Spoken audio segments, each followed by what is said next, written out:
So hello everyone, welcome back to my YouTube channel guys. तो अभी आप देख सकते हैं मेरे सामने खड़ी है हीरो की 2025 वाली, एक तरह से कह सकते हैं लेटेस्ट करिश्मा XMR। तो इसका करने वाला एक छोटा सा ओनरशिप, जिससे आपको आइडिया लग जाएगी 2025 में आपको क्या ये बाइक परचेस करनी चाहिए। इस प्राइस सेगमेंट में, इस पावर के हिसाब से जो भी होगा, ओनर से पूरा फीडबैक लेने की कोशिश करेंगे, तो इससे आपको आइडिया लगेगा कि आपके लिए कौन सी वैल्यू फॉर मनी रहेगी। लाइक इसके सेगमेंट में और इस प्राइस रेंज में आपके पास R15 वर्जन 4 है, वर्जन 3 RC 200 RS 200, और आपकी सामने खड़ी है XMR। मतलब वो तो भाई है ही है, हीरो की लेजेंडरी बाइक, सबसे प्रीमियम एक तरह से कह सकते हैं। तो बुलाते हैं इसके ओनर को एंड जानते हैं इसकी बाइक की पूरी खूबियाँ। चलिए भाई आइए। तो ये अपने स्वप्निल भाई, क्या हाल चाल? बढ़िया भाई। तो इस बाइक से रिलेटेड कुछ क्वेश्चन करते हैं। तो सबसे पहला मेरा क्वेश्चन ये रहेगा कि इस बाइक को लेने से पहले कोई बाइक ओन करते थे? इससे पहले मेरे पास CB शाइन थी 125 और N160 थी पल्सर की। अच्छा, ओके। तो दो बाइक होती थी, उसके बाद भी फिर ये? उसके बाद फिर ये एक्चुअली थोड़ा स्पोर्ट्स सेगमेंट में जाना था, क्योंकि अच्छा। N160 वो थ्रिल प्रोवाइड नहीं करवा पा रही हाँ। थी। इस वजह से मैंने कहा कि थोड़ा अपग्रेड करते हैं। अच्छा। और ये कब परचेस की थी? ये हो गया मुझे 1 साल होने जा रहा है, फरवरी में ही मैंने परचेज किया था 2024। ओके। तो इसका ऑन रोड प्राइस क्या पड़ा था? ऑन रोड मुझे पड़ गया था 2,20,000 समथिंग। 2,20,000। 2,20,000। और तब इसको लेने से पहले जैसे मैंने बताया, तो कोई और भी बाइक का ऑप्शन था कि डायरेक्ट सीधी यही पसंद थी? RS का ऑप्शन था, मगर उसमें अपडेट नहीं आने की वजह से मैं उसको छोड़ दिया। और RN5 का पोस्चर थोड़ा मुझे ज्यादा ही एग्रेसिव लगा। हाँ, सही कहा। जिस वजह से मैंने कहा कि क्योंकि मुझे डेली सिटी कम्यूटिंग करना था, इस वजह से मैंने इसको प्रेफर किया। ओके। तो ये ऑप्शन रहा एग्रेसिव ना होने का। और ये ऐसी है कि थोड़ी सी स्पोर्ट्स टूरर में चली जाती है। हाँ, स्पोर्ट्स टूर में चली जाती है। आप इसको थोड़ा देर कंफर्टेबली भी चला सकते हो, लॉन्ग रूट पे, और हाँ, कंफर्टेबल चला सकते हैं। एंड फिर प्राइसिंग के लिए बात करें तो प्राइसिंग को मैं कहूंगा कि जिस प्राइस से मुझे मिली, मैं कहूंगा ये वैल्यू फॉर मनी है। अब थोड़ा इसका प्राइस बढ़ चुका है, 2,30,000 ऑन रोड आ रही है। बाकी अब एक और क्वेश्चन है कि इसकी सर्विस कॉस्ट क्या है? फर्स्ट सर्विस नियर अबाउट 1,600 हो गई थी। 1600। और कितनी सर्विस फ्री मिलती है इसमें? 3 सर्विस फ्री है, उसके बाद पेड रहेगा। तो फ्री सर्विस तो सारी कंप्लीट हो गई होंगी? नहीं, अभी एक बचा है। एक बची है? 2 सर्विस हो चुकी है, एक बचा है। सेकंड सर्विस कितने में पड़ी थी pricing? Second service near about 1,700। Okay. तो एक तरह से देखा जाए तो 2,000 के अंदर हो जा रही है। 2,000 के अंदर सर्विस हो जा रही है। हाँ, आराम से। और सर्विस फीडबैक कैसा है कंपनी के से? मतलब सर्विस फीडबैक कहूंगा कि जो नॉर्मल चीजें हैं वो सर्विस प्रोवाइड करा दे रहे हैं, मगर एक्चुअली क्या हो रहा था कि बाइक में थोड़ा वाइब्रेशन आ रही थी, जिस वजह से जब मैं दूसरे सर्विस सेंटर विजिट किया तो उन्होंने कहा कि हर सर्विस पे इसके हर बोल्ट टाइट होने चाहिए, जो कि नॉर्मल सर्विस पे हुए नहीं थे। तो ये एक मुझे कमी लगी कि थोड़ा उनको और बाइक के बारे में जानना चाहिए सर्विस वालों को। मतलब हीरो के साथ क्या है ना कि हीरो की सबसे ज्यादा सेल होती है स्प्लेंडर। हाँ। तो इस वजह से इनके पास इतने हाई टेक्नीशियन नहीं है जो इस गाड़ी को समझ सके। तो ये थोड़ा सा रहता फीडबैक कि हीरो को थोड़ा प्रीमियम सेगमेंट वाले बंदे भी रखने चाहिए जो ऐसे गाड़ियों को देख सके। और सर्विस के लिए गाड़ी अगर देते हैं तो तुरंत का तुरंत मिल जाती है, हैंड टू हैंड, या भी टाइम लगता है? हैंड टू हैंड नहीं, मैं कहूंगा एटलीस्ट आपको 4 to 5 आवर्स वेट करना पड़ता है। अच्छा, मतलब ऐसा नहीं रोकते नहीं गाड़ी की, एक दिन के लिए रखी ली गाड़ी कि अगले दिन ऐसा? नहीं, मेरे साथ अभी तक ऐसा प्रॉब्लम नहीं है, क्योंकि मैं अर्ली मॉर्निंग ही जाता हूँ और प्रायोरिटी सर्विस रहती है थोड़ा। तो बेस्ट है फिर।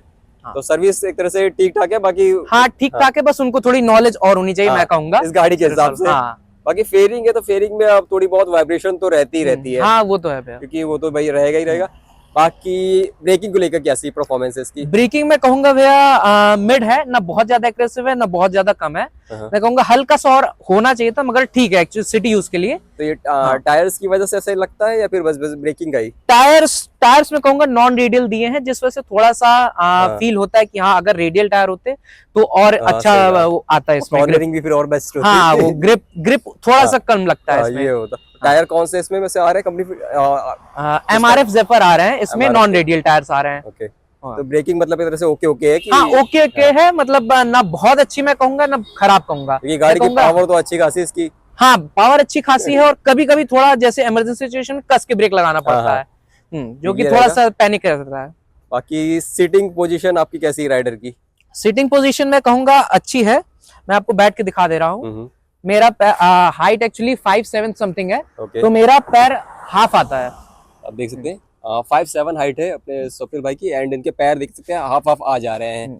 और बस कभी कभी जब पीछे करना होता है तब दिक्कत आती है, पीछे बैक करने में पीछे हिल पे थोड़ा, या फिर कहीं स्लोप पे गाड़ी खड़ी बस। तो ये 5'7" के लिए ठीक है एक तरह से। हाँ, एक तरीके से ठीक है, आप डेली यूज कर सकते हैं। सीट हाइट कैसे, कुछ आइडिया की कितनी होगी सीट हाइट? 825 समथिंग। 825? हाँ 825 तो ज्यादा हो जाएगी, क्योंकि R15 की आते आई थिंक 815 है। 815 तो 810 होगा ये ओके, राउंड, उसी तो के वही है, आसपास। मतलब एक तरह से लो हाइट वाले बंदा भी चला सकता है लो अगर उसकी हाउस हाइट। मतलब अगर आप 5 हैं तो थोड़ा सा स्ट्रगल होगा, हाँ थोड़ा सा 5 के बाद आपको ये आराम से आप मैनेज ओके, कर लोगे। तो आराम से लगते। तो ये राइडर का रहा कंफर्ट, और बैठने पे भी ज्यादा एग्रेसिव नहीं है, तो आराम से नहीं चला लेते होंगे। हाँ आराम है, बस थोड़ा सा जब हैवी ट्रैफिक हो, हाँ। जब मतलब बहुत ज्यादा जाम हो तब दिक्कत होता है, वरना वैसे नॉर्मली आप सिटी में आराम से, क्रूज कर मतलब लोगे। अगर जिगजैग चलाना हो हाँ जिगजैग में भी प्रैक्टिस हो जाए फिर उसके बाद आप आराम से निकाल लोगे। तो। और फिर पिलियन को लेकर क्या है, पिलियन का? पिलियन के लिए मैं कहूंगा भैया सीट थोड़ी सी छोटी दे दी है इन्होंने, हाँ, जो सीट कि जैसे मतलब देखेंगे कंफर्टेबल तो है, मगर वही लॉन्ग रूट पे थोड़ा दिक्कत होगा। पिलियन को हो जाएगी दिक्कत। हाँ पिलियन को दिक्कत होगी। और यहाँ पे राइडर के लिए तो बहुत अच्छा पोर्शन है सीट का। फैमिली पर्पस मतलब फिर? फैमिली पर्पस एकदम नहीं, मेरे पापा बहुत डिसलाइक करते हैं इस बाइक को। ओके और मम्मी का भी सेम ही होगा फिर? हाँ मम्मी भी एकदम और नहीं। गर्लफ्रेंड और हाँ ये आप हाँ, मतलब अपने पार्टनर के लिए, हाँ। पार्टनर और फ्रेंड्स के लिए है। मतलब यंग जितने हाँ गर्ल्स एंड बॉयज के लिए तो भाई बेस्ट है गर्ल्स फिर, एंड ऐसे बॉयज। देखा जाए तो। और हीटिंग को लेके क्या कुछ ऐसा है कि इसमें हीटिंग इशू आती हो? हीटिंग इशू है हाँ, मतलब जैसे आप ट्रैफिक में 2-3 मिनट तक अगर आप हो तो इसका जो कूलिंग सिस्टम वो ऑन हो जाता है। वैसे मैंने कहूंगा कि नॉर्मल ड्राइविंग पे कोई हीटिंग इशू पता चलती है। लिक्विड कूल में आती है ना ये? हाँ लिक्विड कूल्ड आ रही लिक्विड कूल है, में तो मतलब अगर ट्रैफिक में होगे तो हीटिंग इशू आपको हाँ लगेगा, फील होगी, रुके फील होगी, मतलब वो जो गर्म हवा वो हाँ। एक्चुअली पीछे से इधर से निकलती है, ओके। तो थोड़ा पैर पे फील होगा। और अब तक जैसे कि कितने किलोमीटर चलाई होगी इस बाइक को आपने? 10,500 हो गई। एक बार डिस्प्ले देख लेते हैं, ज्यादा हाँ। बेस्ट रहेगा सब्सक्राइबर्स के लिए भी। मीटर कंसोल भी इसका कलर्ड है।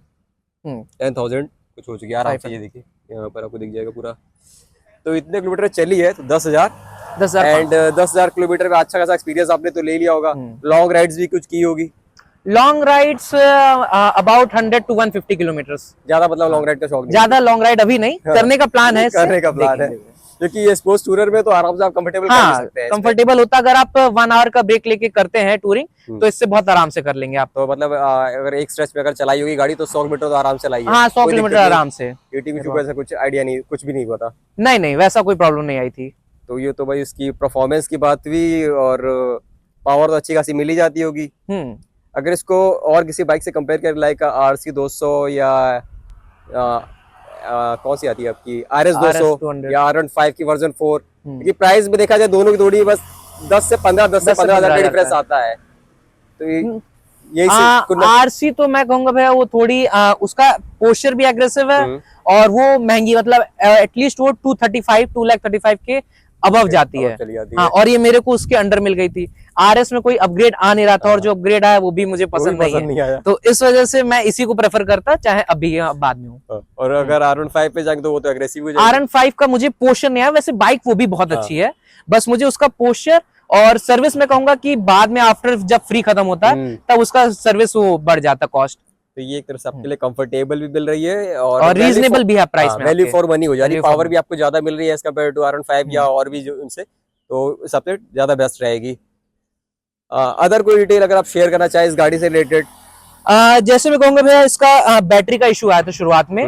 ओके तो बैटरी का 2 बार ये चेंज हुई, अब जाके इसमें कोई इशू नहीं आ रहा है। बैटरी की इसे पोजीशनिंग भी मैंने सुनी है कि कहीं आगे साइड है। हाँ बैटरी इन्होंने कंपनी ने यहाँ दी है, मतलब जो कि थोड़ा सा ऑकवर्ड है लगता है। हाँ। मगर ठीक है, अब कोई वैसे प्रॉब्लम आई नहीं है अभी मतलब तक। अगर कभी ये है कि इसकी बैटरी अगर लो हो गई तो बैटरी लो गई तो आफ्टर मार्केट कोई दुकान वाला खोलेगा तो नहीं मुझे लगता है। नहीं, क्योंकि इसमें जो इन्होंने स्क्रू दिया है वो स्पेशली हीरो के पास ही स्क्रू आता है, उसी से खुलता है, ये नॉर्मली नहीं है। तो मतलब यही मैं कह रहा हूँ कि अगर बाई चांस अभी नॉर्मल गाड़ी में क्या है, बैटरी इशू कभी ना कभी आ जाती है, तो इसमें अगर आ गई तो नहीं, नॉर्मल मैकेनिक के पास तो जा नहीं सकते। नहीं नॉर्मल एलन की नहीं, आपको स्टेप स्पेशली इसके लिए स्टार एलन की आती है वही, या तो फिर आप सीधे शोरूम पे जाके एक लेकर हाँ, शोरूम पे केस के लिए, तो वो थोड़ा सा बैटरी या तो नीचे फिट होता है या फिर सीट के नीचे या कहीं भी, बट टैंक के पास गया तो थोड़ा सा वो अपनी उनकी खुद की जो भी सोच थी उस हिसाब से बनाया है। बाकी जो फ्रंट में इसका ये वाइजर दिया है, इसका क्या यूज है, कितना? वाइजर भैया मैं कहूंगा बस ऐसे इन्होंने शो के लिए दिया था। अब जैसे मैं इसको हाई पे सेट करके रखता हूँ, ये लो है इसका और ये हाई है, कोई बहुत फर्क नहीं पड़ता, तो मैं इसको हाई पे सेट करके रखा हूँ। कभी कभी हाँ वाइब्रेशन होता है इससे, वाइब्रेशन हल्का हल्का जब जर्क मारती गाड़ी तब ये मतलब अगर ये ऊपर की ओर रखेंगे तो ज्यादा होएगा मुझे लगता है वाइब्रेशन। हाँ ऊपर की तरफ रखते हो तो थोड़ा ज्यादा होता है। ये अगर जितनी जिस मतलब इसकी टॉप स्पीड आप कितनी लेकर गए होंगे? 147। 147। तो 147 के हिसाब से तो भाई वाइब्रेशन भी फिर उसी हिसाब से आ जाता होगा। और वाइब्रेशन मैं कहूंगा हाँ, थोड़ा सा विंड ब्लास्ट की वजह से थोड़ा टर्न होने लगता है, इस मतलब वजह एक तरह से कोई इसका खास यूज नहीं, कोई खासा पर्पज नहीं हो। ये ऊपर कंपनी नीचे करने की जगह खाली प्रॉपर एक फिट भी होता हाँ। तो ज्यादा बेस्ट रहता। इससे हाँ, क्या हाँ। एटलीस्ट वाइब्रेशन ना आती और प्रॉपर इसकी फिटिंग रहती। तो ये कुछ ना कुछ चेंजेस नहीं हुआ, बस वहां पर लुक दिया है, फीचर दिया है।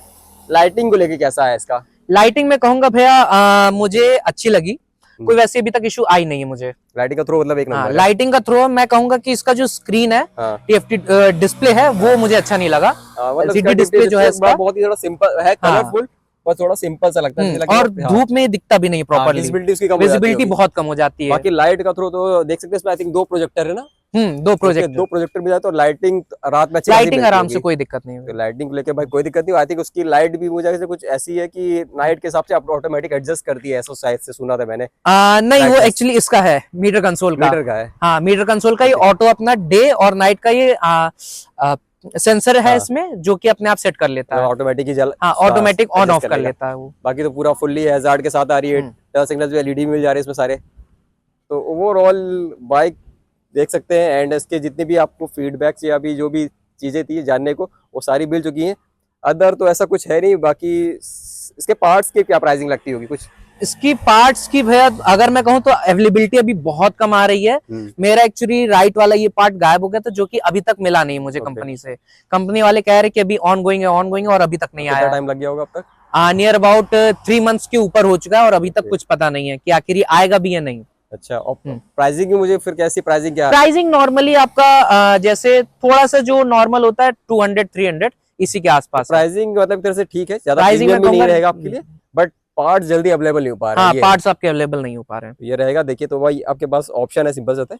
आप गाड़ी तो भाई हीरो की सिंपल ऐसी रहती है कि वैल्यू फॉर मनी रहती है। इंजन भी इसका शानदार रहता है, इंजन में कोई दिक्कत नहीं आ रही। रिफाइनमेंट भी अच्छी खासी होगी। रिफाइनमेंट में कहूंगा हाँ, अभी थोड़ा सा वाइब्रेशन इशू आ रहा है, मगर कोई वैसे प्रॉब्लम नहीं है। पावर है, थोड़ा बहुत फेयरिंग का भी होगा। फेयरिंग का है, और मुझे अभी गाड़ी में लैग लगना स्टार्ट हुआ है। अच्छा, मतलब जब मैं गाड़ी भगा रहा हूँ तो उसमें बीच में रुक के फिर ये पावर दे रही है। अच्छा। तो वो इशू मेरे को एक्चुअली फ्यूल इंजेक्टर या फिर फ्यूल पंप का लग रहा है, तो कि अभी मेरे को कंपनी में दिखाना है। चलिए, वो तो प्रॉब्लम आपकी सॉल्व हो जाएगी। तो ये सब इन्फॉर्मेशन थी। अगर इसमें से कोई भी इन्फॉर्मेशन आपको अगर मिस हो रही होगी तो आप वो भी मेरे से कमेंट करके पूछ सकते हैं। बाकी अगर ये वीडियो आपको अच्छी लगी हो, ये बाइक्स का लुक एंड 10 on 10 तो ऐसे लगता ही है, अच्छी लगी हो तो इसको भी लाइक करिएगा। बाकी चैनल को सब्सक्राइब। मिलते हैं नेक्स्ट व्लॉग, तब तक के लिए बाय बाय।